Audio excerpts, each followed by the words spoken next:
اس دنیا میں کچھ ایسے اعمال ہیں جو اگر انسان اپنی زندگی میں اپنا لے تو اللہ تعالیٰ کی محبت اس کا مقدر بن جاتی ہے۔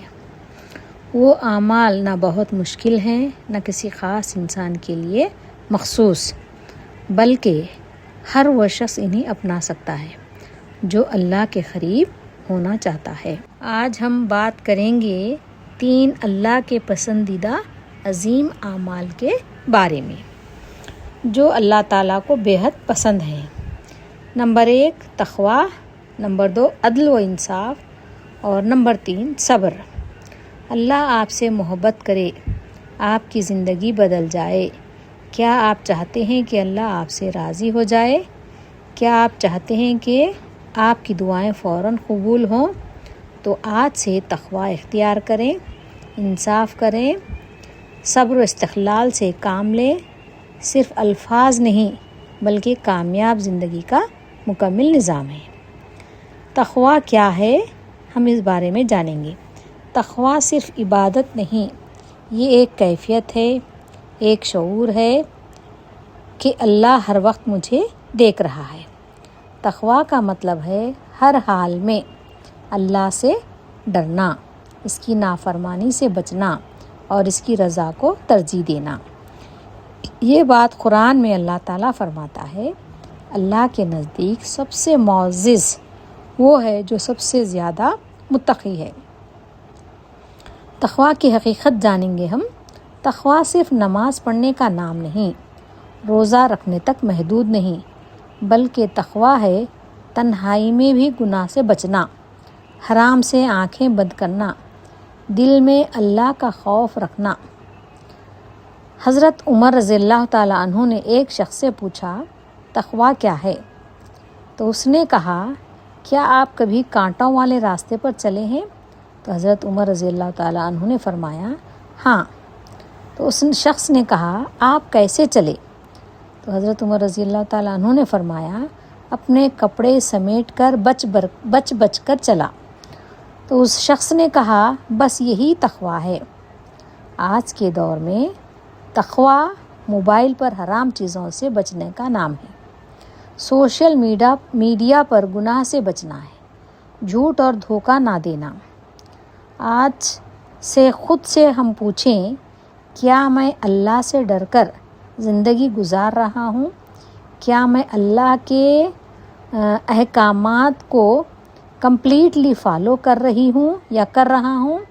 اور اگر آپ کا ضمیر کہے ہاں تو آپ پرسکون ہو جائیں، اور اگر آپ کا ضمیر نہ کہا تو آپ اپنے آپ کو بدلنے کی کوشش کریں اور اللہ سے معافی مانگیں اور عہد کریں کہ اپنے آپ کو اللہ کے بتائے ہوئے راستے پر چلیں گے۔ تقوی کی حقیقت اور ان کی چند مثالیں میں آپ کو بتاؤں گی۔ تقوی دل میں کیسے پیدا ہوتا ہے؟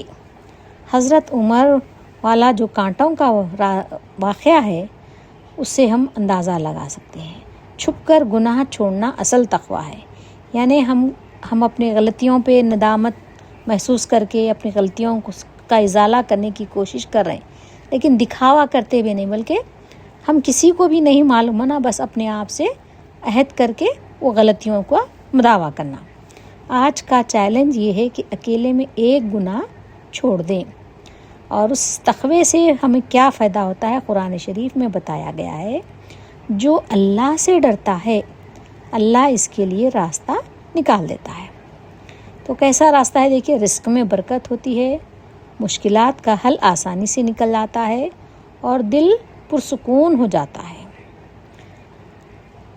عدل و انصاف دوسرا عمل ہے۔ تو عدل کیا ہے؟ ہر کسی کو اس کا حق دینا، اپنے خلاف بھی سچ بولنا۔ عدل کا مطلب ہر انسان کو اس کا حق دینا، اور انصاف کا مطلب ہے سچائی کے ساتھ فیصلہ کرنا، چاہے اپنے خلاف ہی کیوں نہ ہو۔ قرآن شریف میں بیان کیا گیا ہے، بے شک اللہ حکم دیتا ہے عدل اور احسان کا۔ سورہ نحل آیت نمبر 90۔ عدل کی اہمیت یہ ہے کہ گھر میں ہم انصاف کریں، کاروبار میں انصاف کریں، دوستوں کے ساتھ انصاف کریں، حتیٰ کہ دشمن کے ساتھ بھی انصاف کرنا چاہیے۔ کسی قوم کی دشمنی تمہیں انصاف سے نہ روک دے۔ المائدہ آیت نمبر 8 میں ہے۔ حضرت عمر کا عدل، ایک عام شخص نے شکایت کی اور خلیفہ وقت یعنی حضرت عمر رضی اللہ تعالیٰ عنہ نے خود کو بھی قانون کے سامنے اپنے آپ کو پیش کیا۔ یہی تھا اسلام کا عدل۔ آج کے دور میں جو عدل ہے اس میں کیا ہے؟ دیکھیے، کاروبار میں دھوکہ نہ دینا، ملازمین کے حقوق دینا، گھر میں بچوں کے درمیان انصاف کرنا۔ عدل کے فوائد: معاشرے پر امن بنتا ہے، اللہ کی رحمت نازل ہوتی ہے، دلوں میں محبت پیدا ہوتی ہے۔ قرآن حکیم میں بیان کیا گیا ہے، اللہ حکم دیتا ہے عدل کا۔ حضرت عمر کا انصاف، دشمن کے ساتھ بھی انصاف۔ کسی قوم کی دشمنی تمہیں انصاف سے نہ روک دے۔ آج کے دور میں انصاف، کاروبار میں دھوکہ نہ دینا ہے، گھروں میں انصاف کرنا اور سوشل میڈیا پر سچ بولنا۔ آج کا چیلنج ہے، آج کسی کے ساتھ انصاف کریں۔ صبر کیا ہے؟ آپ تیسرا عمل ہے، دیکھیے صبر۔ صبر کیا ہے؟ مشکل میں ثابت قدم رہنا، اللہ پر بھروسہ کرنا۔ صبر کا مطلب ہے مشکل اوقات میں ہم اپنے آپ کو ہمت نہیں ہارنا، بلکہ مستقل مزاجی سے کام لینا اور اللہ پر کامل ایمان رکھنا، اعتقاد رکھنا، بھروسہ رکھنا۔ بے شک اللہ صبر کرنے والوں کے ساتھ ہے۔ سورہ بقرہ کی آیت ہے، ہم ایک آیت نمبر 153 میں دیکھیں۔ صبر کے اقسام میں دیکھیے، نماز، روزہ، اطاعت پر صبر ہے، گناہ سے بچنے پر صبر ہے، مصیبت پر صبر ہے۔ حضرت ایوب کے واقعہ یعنی حضرت ایوب علیہ السلام جب بیمار ہو گئے تو بہت ہی صبر کا مظاہرہ کیے اور ہمیشہ شکر ادا کرتے رہے۔ سب کچھ ختم ہو گیا لیکن زبان پر ایک ہی بات رہی، یا اللہ میں تیرا شکر ادا کرتا ہوں، صبر کرتا ہوں، اور اللہ نے انہیں دوبارہ سب کچھ عطا فرما دیا۔ یعنی ان کا پورے فیملی پوری ختم ہو گئی، مال ختم ہو گیا، سب کچھ، لیکن وہ کبھی اپنے صبر کے دامن کو نہیں چھوڑا اور اللہ سے یہی کہتے رہے کہ میں صبر کرتا ہوں۔ پھر اللہ تعالیٰ نے آپ پہ رحم کیا اور ان کے بچے بھی انہیں واپس مل گئے اور کاروبار میں بھی پھر دوبارہ ترقی ہو گئی، وغیرہ وغیرہ۔ آج کے دور میں صبر، مشکلات میں گھبرانا نہیں، جلد بازی نہیں کرنا، اللہ کے فیصلوں پر راضی رہنا۔ صبر کے فائدے یہ ہیں کہ اللہ کی قربت ملے گی، ہمیں کامیابیاں عطا ہوں گے اور دل کا سکون ملے گا۔ بے شک صبر کرنے والوں کو بے حساب اجر دیا جائے گا۔ الزمر آیت نمبر 10 میں قرآن شریف میں بیان کیا گیا ہے، اللہ صبر کرنے والوں کے ساتھ ہے، یعنی ان اللہ مع الصابرین۔ صبر کی اقسام دیکھیے، عبادت پر صبر، گناہ سے بچنے پر صبر، مصیبت پر صبر۔ صبر کی عظیم مثالیں: حضرت ایوب کا صبر، صحابہ کے واقعات جیسے مشکلیں آئیں مگر ایمان نہ ڈگمگایا۔ تقویٰ اللہ کی قربت، عدل معاشرے کا سکون اور صبر دل کا اطمینان ہے۔